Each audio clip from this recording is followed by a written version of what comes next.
కాశీనగరంలోని ఒక చిన్న ఇరుకు సందులో ఉన్న పూరి గుడిసె. గోడకు ఒక చిన్న పాత వినాయకుడి పటం ఉంది. సోము నేలమీద కూర్చొని ఆ పటానికి రెండు చేతులు జోడించున్నాడు.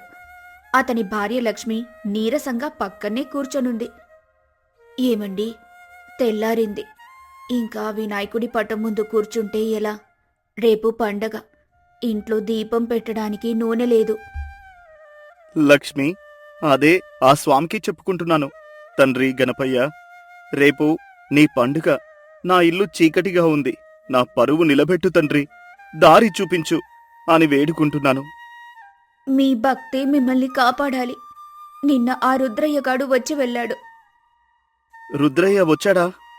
ఏమన్నాడు? రేపే ఆఖరి రోజు, అప్పు చెల్లించాలి. లేకపోతే నీ రిక్షాన్ని లాక్కుపోతా అని అరిచి వెళ్ళాడు. ఏంటి? రిక్షా లాక్కుపోతాడా? నా జీవనాధారాన్నేనా? ఆవేశపడకండి. వాడి గురించి మీకు తెలీదు. అది కూడా పోతే మనం వేదిన పడతాం. చూశావా తండ్రి, ఇది నాకే కాదు, నీకు కూడా అవమానం. నా రిక్షా మీద నీ పటముంది. అదొక్కటే కాదు, మా అమ్మకు జ్వరం తిరగబట్టింది. మందు తేవాలన్నారట. దానికి డబ్బు కావాలి. నువ్వు బాధపడకు లక్ష్మి, నా గణపయ్య నన్ను రక్షిస్తాడు. నాకు గట్టి నమ్మకముంది. నేను రిక్షా తీసుకుని వెళ్ళొస్తాను. ఎలాగోలా డబ్బు సంపాదించుకొస్తాను. మండుటెండ, కాశీ వీధులు. సోము తన పాత రిక్షాను ఒక మర్రి చెట్టు కింద ఆపాడు. అతని స్నేహితుడు రాము పక్కనే ఉన్నాడు. ఏం సోమో, బోని అయ్యిందా? నాకు పొద్దట్నుండి 10 రూపాయలే వచ్చాయి. నా పరిస్థితి అంతే రామా అన్నా. ఒక్క సవారీ లేదు. కాని నాకు ఈరోజు ఎలాగైనా డబ్బు కావాలి. ఆ రుద్రయ్య, అదుగో ఆ జలగ పేరే తలిచాం, వాడే వస్తున్నాడు. రుద్రయ్య 2 మనుషులతో అక్కడికొస్తాడు. ఏంటి సోమో, ధ్యానం చేస్తున్నావా? నీ వినాయకుడొచ్చి డబ్బుల మూటిస్తాడని చూస్తున్నావా? నమస్కారం రుద్రయ్య గారు, పనికోసమే చూస్తున్నాను. గుర్తుపెట్టుకో, రేపు ఉదయం లోపు నా డబ్బు నా చేతికి రావాలి. లేకపోతే ఈ రిక్షా నా వశమవుతుంది. దయచేయండి బాబయ్య, నా భార్య తల్లికి ప్రాణం మీదుంది. ఒక్క వారం. ఆ జబ్బులా? నా దగ్గర ఈ నాటకాలొద్దు. రేపు ఉదయం అంతే. నీ దేవుడు కాపాడతాడేమో చూద్దాం. ఈయనేనా నిన్ను కాపాడేదే? రుద్రయ్య గారు, నన్నేమైనా అనండి, నా స్వామిని అంటే ఊరుకోను. ఓహో, ఎంత ధైర్యం! రేపు చూస్తాను. పదండ్రా. రుద్రయ్య పొగరుగా వెళ్ళిపోతాడు. సోము నిస్సహాయతతో కూలబడతాడు. శాంతించు సోము, ఇప్పుడు ఏం చేస్తావు? స్వామి గణపయ్య, చూశావా, నా ముందే నిన్ను అవమానించాడు. నా పరువు, నా జీవనాధారం అన్నీ నీ చేతుల్లోనే పెట్టాను. నన్ను నలుగురిలో నవ్వుల పాలు చేయకు. దయచేసి దారి చూపించు తండ్రి. ఒక్క సవారీ పంపించు. సోము ఆర్తిగా ప్రార్థిస్తుండగా ఒక గంభీరమైన గొంతు వినిపించింది. రిక్షా, ఖాళీగా ఉన్నావా? సోము ఉలిక్కిపడి చూశాడు. ఎదురుగా ఒక ధనవంతుడు దివ్యమైన తేజస్సుతో నిలబడి ఉన్నాడు. అయ్యా, అవునండి, ఖాళీనే. ఎక్కడికి వెళ్ళాలి? నన్ను గంగానది ఒడ్డున ఉన్న ఆ పెద్ద వినాయకుడి గుడి దగ్గర దింపుతావా? ఆ పెద్ద గుడికా? అయ్యా, అది చాలా దూరం, దారి కూడా బాగోదు. నాకు తెలుసు, నీ రిక్షాకు మంచి రక్షణ ఉంది. ఆయనే మనల్ని క్షేమంగా చేరుస్తాడు. ఎంత అడుగుతావో చెప్పు. మీ దయ అయ్యా, 20 రూపాయలు. 20 రూపాయలా? ఈ కష్టానికి చాలా తక్కువ. నేను 50 ఇస్తాను, సరేనా? 50 రూపాయలా? అయ్యా, మీరు దేవుడిలా వచ్చారు. తప్పకుండా వెళ్దాం, పదండి. పద సోము, ఆలస్యమవుతోంది. సోము రిక్షా తొక్కడం మొదలుపెట్టాడు. ఆశ్చర్యంగా రిక్షా పువ్వులా తేలికగా కదులుతోంది. అతనికి అలుపే రావటం లేదు. నువ్వు రిక్షా బాగా నడుపుతున్నావు సోము. నా తండ్రి నుండి నేర్చుకున్నానయ్యా. కానీ ఈ మధ్య సంపాదన సరిగా లేక ఇబ్బంది పడుతున్నావు, అంతే కదా? అవునండి. మీకెలా తెలుసు? నీ మనసులో పెద్ద చింత ఉంది. భార్య, తల్లి ఆరోగ్యం గురించా, లేక రుద్రయ్య అనే వడ్డీ వ్యాపారి గురించా? సోము ఒక్కసారిగా రిక్షా ఆపేశాడు. వెనక్కి తిరిగి భయంగా చూశాడు. అయ్యా, మీరెవరు? నా భార్య పేరు రుద్రయ్య, పేరు మా అమ్మగారి జబ్బు. ఇవన్నీ మీకు ఎలా తెలుసు? శాంతించు సోము. నేను నీ ప్రార్థన విన్నవాడిని. రుద్రయ్య నీ దేవుణ్ణి అవమానించడం కూడా చూశాను. చూశారా? విశ్వాసం కోల్పోకూడదు. నువ్వు అలసిపోయినట్టున్నావు. ఇదిగో ఈ లడ్డూ తీసుకో. ఆ ధనవంతుడు ఒక పెద్ద ఉండ్రాళ్ల లడ్డు తీసిచ్చాడు. లడ్డు? అయ్యో, వద్దు బాబూ. ఇది ప్రసాదం సోము. తిరస్కరించకూడదు. తిను, నీరసం పోతుంది. సోము భక్తిగా ఆ లడ్డూని అందుకొని కొంచెం కొరికాడు. అది నోట్లో పెట్టుకోగానే అతని ఒంట్లో తెలియని శక్తి ప్రవహించింది. ఆకలి, నీరసం అన్నీ మాయమయ్యాయి. అద్భుతం! ఇదేం రుచి? నా నరనరాల్లో శక్తి ప్రవహిస్తోంది.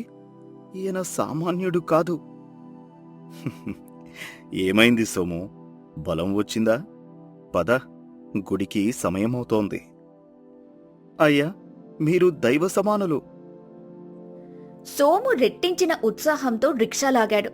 గంట ప్రయాణం అరగంటలోనే పూర్తయింది. వారు పెద్ద వినాయకుడి గుడి ముందు ఆగారు. వచ్చేశాం బాబూ, ఇదే గుడి. చాలా ధన్యవాదాలు సోము. నువ్వు చెప్పిన దానికంటే త్వరగానే తెచ్చావు. ఇదిగో, ఇది తీసుకో. ఆ ధనవంతుడు ఒక బరువైన పట్టుమూటను సోము చేతిలో పెట్టాడు. అయ్యా, ఇది చాలా బరువుగా ఉంది. నాకు 50 రూపాయలు చాలు. సోము, నువ్వు నా భక్తుడివి. పండుగకు నీ కుటుంబం బాధపడడం నేను చూడలేను. ఇది నీ భక్తికి బహుమతి. బాబూ, మీ మాటలు, నా పేరు మీకు... అవును సోము, నా పరువు నిలబెట్టు తండ్రి అని అడిగావు కదా. రుద్రయ్య నన్ను అవమానించినప్పుడు నాకంటే నువ్వే ఎక్కువ బాధపడ్డావు. స్వామి, ఆ గొంతు, మీరెవరు? నువ్వు ఎవరినైతే రోజు తలుస్తావో వాడినే నేను. సోము కళ్ల ముందే ఆ ధనవంతుడి రూపం మాయమై దివ్యమైన కాంతితో వినాయకుడు ప్రత్యక్షమయ్యాడు. తండ్రి, గణపయ్య, విఘ్నేశ్వర, నువ్వా? నన్ను క్షమించు తండ్రి. లే సోము, నువ్వు పాపివి కాదు. నీ భక్తిలో కల్మషం లేదు. అందుకే నీ ప్రార్థన నన్ను కదిలించింది. స్వామి, ఆ రుద్రయ్య... రుద్రయ్య గర్వాన్ని అణచడానికే ఈ లీల. ఈ మూటలో నీ అప్పు తీర్చడానికి, నీ అత్తగారి వైద్యానికి, పండుగ చేసుకోవడానికి సరిపడా ధనముంది. నీ దయకు హద్దులు లేవు స్వామి. నీ నిజాయితీకి ఇది నా బహుమతి. వెళ్ళు, సంతోషంగా పండుగ చేసుకో. కాని ఈ ధనంతో గర్వపడకు. నీ ధర్మమే నిన్ను కాపాడుతుంది. గణపయ్యా! సోము గుడిలోపలికి పరిగెత్తాడు. గర్భగుడిలోని వినాయకుడి విగ్రహం చిరునవ్వు నవ్వుతున్నట్టు కనిపించింది. సోము ఆ బంగారు నాణాల మూటతో ఇంటికి కావలసినవన్నీ కొన్నాడు. లక్ష్మి ఆశ్చర్యంగా, ఆనందంగా ఇదంతా చూస్తోంది. ఏమండి, ఇవన్నీ, ఇంత డబ్బు ఎలా? చెప్పాను కదా లక్ష్మి, నా గణపయ్య నన్ను కాపాడుతాడని. ఈరోజు మన రిక్షాకు వచ్చిన సవారి ఎవరో తెలుసా? సాక్షాత్తు ఆ విఘ్నేశ్వరుడే. నిజంగానా అండి? ఆ స్వామి ఎంత దయామయుడు! సరిగ్గా అప్పుడే రుద్రయ్య కోపంగా తలుపు తట్టాడు. ఏయ్ సోమో, నా డబ్బు కట్టు, లేకపోతే రిక్షా... రుద్రయ్య గారు, మీ అప్పు వడ్డీతో సహా తీసుకోండి. బంగారు నాణాలా? నీకెక్కడివిరా ఇవి? లేదు రుద్రయ్య గారు, ఈరోజు నా రిక్షాకు ఒక పెద్ద ఆయన సవారీ వచ్చారు. ఆయన పెద్ద వినాయకుడి గుడికి వెళ్లారు. ఆయనే ఇచ్చారు. ఏంటి, పెద్ద వినాయకుడి గుడికా? అవును, ఆయన మీకు కూడా ఈ లడ్డూ ప్రసాదం ఇచ్చి పండుగ శుభాకాంక్షలు చెప్పమన్నారు అని అంటూ ఒక లడ్డూను రుద్రయ్య చేతిలో పెడతాడు. రుద్రయ్య ఆ లడ్డూని చూశాడు. దాని సువాసన, సోము ముఖంలోని ప్రశాంతత రుద్రయ్యకు అర్థమైంది. భయంతో వణికిపోతూ ఆ మూటను అక్కడే జారవిడిచి నన్ను క్షమించు అని అరుస్తూ పారిపోయాడు. ఏమండి, వాడికేమైంది? వాడి గర్వం అణిగింది లక్ష్మి. మన దేవుడు వాడికి కూడా దారి చూపించాడు. సరే, లోపలికి రా. రేపు పండుగకు చాలా పనుంది. నిష్కల్మషమైన భక్తి, నిజాయితీతో కూడిన శ్రమ ఉంటే భగవంతుడు ఏ రూపంలోనైనా వచ్చి మన కష్టాలను తీరుస్తాడు. గర్వం ఎప్పటికైనా అణగక తప్పదు. కైలాసంలో ఆ రోజు వాతావరణం చాలా ప్రశాంతంగా దివ్యంగా ఉంది. శివపార్వతులు తమ కుమారులతో కలిసి ముచ్చటించుకుంటున్నారు.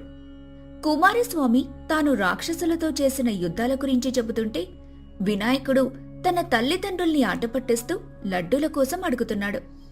ఆ సమయంలో గొప్ప తపస్వి అయిన అగస్త్య మహాముని అక్కడికొచ్చాడు. మహాదేవా, జగన్మాత, మీకు నా ప్రణామాలు. మీ దర్శనంతో నా జన్మ ధన్యమైంది. రండి మహర్షి, రండి. మీలాంటి గొప్ప తపస్సుల రాక మా కైలాసానికి శోభ. మీ తపస్సు ఎలా సాగుతోంది? భూలోకంలో అంత క్షేమమేనా? అంతా మీ దయస్వామి. నేను కొన్ని సంవత్సరాలుగా చేసిన ఒక గొప్ప యాగం ఈరోజే ఫలించింది. ఆ యాగఫలంగా నాకీ దివ్యమైన శక్తి కంకణం లభించింది. అగస్త్యుడు తన చేతిలో ఉన్న ఒక ప్రకాశవంతమైన కంకణాన్ని శివుడికి చూపించాడు. అది సూర్యుడిలా వెలిగిపోతుంది. దాని నుండి శక్తి తరంగాలు వస్తున్నట్టుగా అనిపించింది. ఆహా! ఆ కంకణం చూడటానికి ఎంత అద్భుతంగా ఉందో! దాని నుండి వెలువడుతున్న తేజస్సు నా కళ్లను మిరుమిట్లు గొలుపుతోంది. దాని ప్రత్యేకత ఏమిటి మహర్షి? తల్లి, ఇది సామాన్యమైనది కాదు. దీనిని ఎవరు ధరిస్తారో వారి బలం, పరాక్రమం 100 రెట్లు పెరుగుతాయి. వారిని ముల్లోకాలలో ఎవరూ ఎదిరించలేరు. ఇది కేవలం అత్యంత శక్తివంతుడి చేతికి మాత్రమే శోభిస్తుంది. అందుకే ఈ కంకణాన్ని మీకు సమర్పించడానికి వచ్చాను. దీనిని మీ 2 కుమారులలో అత్యంత శక్తివంతుడికి బహుమతిగా ఇవ్వండి. అత్యంత శక్తివంతుడు అనే మాట వినగానే అక్కడున్న అందరి చూపులు దేవతల సేనాధిపతి శూరుడు అయిన కుమారస్వామి వైపు తిరిగాయి. కుమారస్వామి కూడా గర్వంగా చిరునవ్వుతో ముందుకొచ్చాడు. తాత, మీ బహుమతికి ధన్యవాదాలు. తల్లిదండ్రుల ఆశీస్సులతో నేను ఈ కంకణాన్ని స్వీకరించడానికి సిద్ధంగా ఉన్నాను. కాని ఈ మాటలు విన్న వినాయకుడి ముఖం చిన్నబోయింది. తనను ఎవరూ పట్టించుకోనందుకు, తన శక్తిని ఎవ్వరూ గుర్తించనందుకు అతను చాలా బాధపడ్డాడు. అతని కళ్ళు చెమ్మగిల్లాయి. అమ్మా, శక్తి అంటే కేవలం యుద్ధం చేయడం, ఆయుధాలు పట్టుకోవడమేనా? నేను విఘ్నాలను తొలగిస్తాను. అది శక్తి కాదా? నేను నా భక్తుల కష్టాలను తీరుస్తాను. అది శక్తి కాదా? నా తెలివితో సమస్యలను పరిష్కరిస్తాను. అది శక్తి కాదా? ఎప్పుడూ తమ్ముడి పరాక్రమమే మీకు గొప్పగా కనిపిస్తుంది. నా తెలివి మీకు కనిపించదా? లేదు నాయనా, అలా అనకు. నువ్వు మాకు ప్రథమ పుత్రుడివి.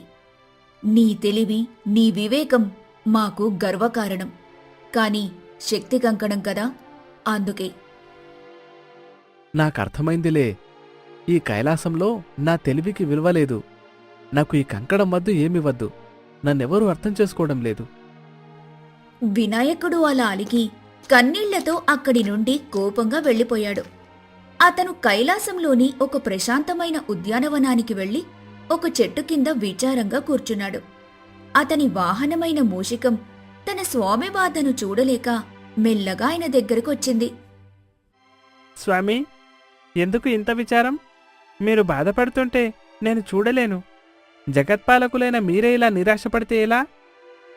ఏం చేయను మిత్రమా? అందరూ బలాన్ని చూస్తున్నారు, తెలివిని కాదు. తమ్ముడు యుద్ధాలు చేస్తాడు, రాక్షసులను చంపుతాడు. అందుకే అందరికీ అతనే శక్తివంతుల్లా కనిపిస్తున్నాడు. నేను చేసే పనులు ఎవరికీ కనిపించడం లేదు. క్షమించండి స్వామి, కాని అది నిజం కాదు. మీ తెలివి లేకపోతే ఏ దేవుడు ఏ పనిని మొదలుపెట్టలేడు.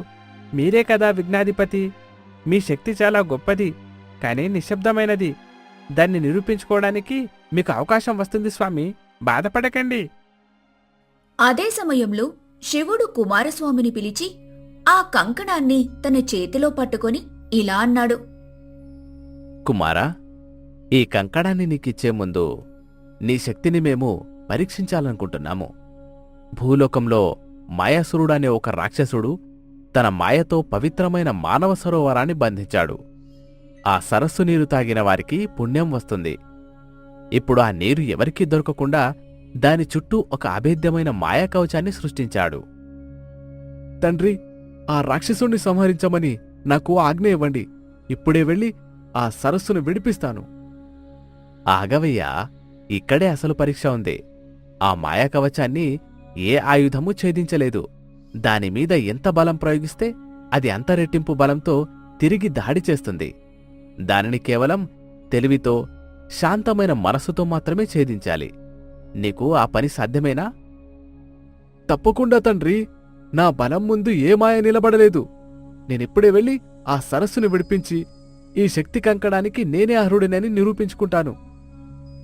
కుమారస్వామి తన నెమలి వాహనంపై భూలోకానికి బయలుదేరాడు. అతను మానస సరోవరం దగ్గరికి చేరుకోగానే ఆ సరస్సు కనిపించకుండా దాని చుట్టూ ఒక పెద్ద అగ్నిగోళం కనిపించింది. ఓరి మాయాసురా, నీ మాయా నా ముందు పనిచేయదు. కుమారస్వామి తన శక్తివంతమైన వేలాయుధాన్ని ఆ అగ్నిగోళం మీదకు విసిరాడు. కాని ఆశ్చర్యంగా ఆ అగ్నిగోళం మరింత పెద్దదై వేడిని వెదజల్లింది. అతను ఎన్నిసార్లు దాడి చేసినా ఆ మాయ రెట్టింపు బలంతో తిరిగి దాడి చేసింది. చివరికి అలసిపోయి ఓడిపోయి కుమారస్వామి కైలాసానికి తిరిగొచ్చాడు. తండ్రి, నన్ను క్షమించండి. నేను విఫలమయ్యాను. నా బలం ఆ మాయ ముందు పనిచేయలేదు. కుమారస్వామి ఓటమిని చూసి అందరూ ఆందోళన పడ్డారు. అప్పుడు పార్వతీదేవి అలిగి కూర్చున్న తన పెద్ద కుమారుడు వినాయకుడి దగ్గరికి వెళ్ళింది. నాయనా గణపతి, ఇంకా అలక చాలించవా? చూసావా, లోకంలో ఒక పెద్ద కష్టమొచ్చింది. మీ తమ్ముడు తన బలంతో దాన్ని పరిష్కరించలేకపోయాడు. ఇప్పుడు అందరి ఆశ నీమీదే ఉంది. నీ తెలివికి ఇది ఒక పరీక్ష. నువ్వు కాకుండా ఈ పనిని ఎవ్వరూ చెయ్యలేరు. నిజమా అమ్మా? నా తెలివి అవసరమైందా? అవును కన్నా. శక్తి అంటే కేవలం యుద్ధం చేయడమే కాదు, కష్టాలను తెలివితో తొలగించడం కూడా. నువ్వే నిజమైన శక్తివంతుడివి. దయచేసి వెళ్ళి ఆ సరస్సును విడిపించు. తల్లి మాటలతో వినాయకుడి అలకపోయింది. అతను సంతోషంగా భూలోకానికి బయలుదేరాడు. మానస సరోవరం దగ్గరికి వెళ్లి ఆ మాయా అగ్నిగోళం ముందు ప్రశాంతంగా కూర్చున్నాడు. అతను దాని మీద దాడి చేయలేదు. కళ్ళు మూసుకొని తన తెలివితో ఆ మాయ యొక్క రహస్యాన్ని గమనించడం మొదలుపెట్టాడు. ఈ మాయ కోపాన్ని, బలాన్ని ఆహారంగా తీసుకుంటోంది. నేను శాంతంగా ఉంటే దీనికి శక్తి ఉండదు. దీని మూలం ఎక్కడో వేరే చోట ఉంది. వినాయకుడు తన దివ్య దృష్టితో చూడగా ఆ అగ్నిగోళానికి దూరంగా ఒక చెట్టు కింద మాయాసురుడు ఒక చిన్న మట్టి ప్రతిమను పట్టుకుని మంత్రాలు చదవటం కనిపించింది. ఆ ప్రతిమ వల్లే ఈ మాయ సృష్టించబడుతోందని గ్రహించాడు వినాయకుడు. మిత్రమా, నువ్వు వెళ్ళి ఆ రాక్షసుడి చేతిలో ఉన్న మట్టి ప్రతిమను కింద పడేలా చెయ్యి. మూషికం వేగంగా వెళ్లి మాయాసురుడికి తెలియకుండా అతని చేతిలోని ప్రతిమను కొరికి కింద పడేలా చేసింది. ఆ ప్రతిమ కిందపడి పగలగాని మానస సరోవరం చుట్టూ ఉన్న మాయా అగ్నిగోళం ఒక్కసారిగా మాయమైపోయింది. అయ్యో, నా మాయ భగ్నమైంది. వినాయకుడు తన తెలివితో ఒక్క ఆయుధం కూడా వాడకుండా రాక్షసుడి మాయను ఛేదించాడు. అతను సంతోషంగా కైలాసానికి తిరిగొచ్చాడు. అన్నా, నన్ను క్షమించు. నేనే పొరపాటు చేశాను. నువ్వే నిజమైన శక్తివంతుడివి. నేను బలాన్ని నమ్ముకున్నాను. నువ్వు తెలివిని నమ్ముకున్నావు. ఈ రోజు నుండి నీ తెలివిని నేను గౌరవిస్తాను.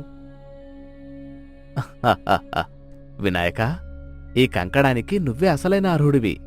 శక్తి అంటే కేవలం నాశనం చేయడం కాదు, తెలివితో విఘ్నాలను తొలగించి లోకాన్ని కాపాడడం కూడా. నీ తెలివే నిజమైన శక్తి.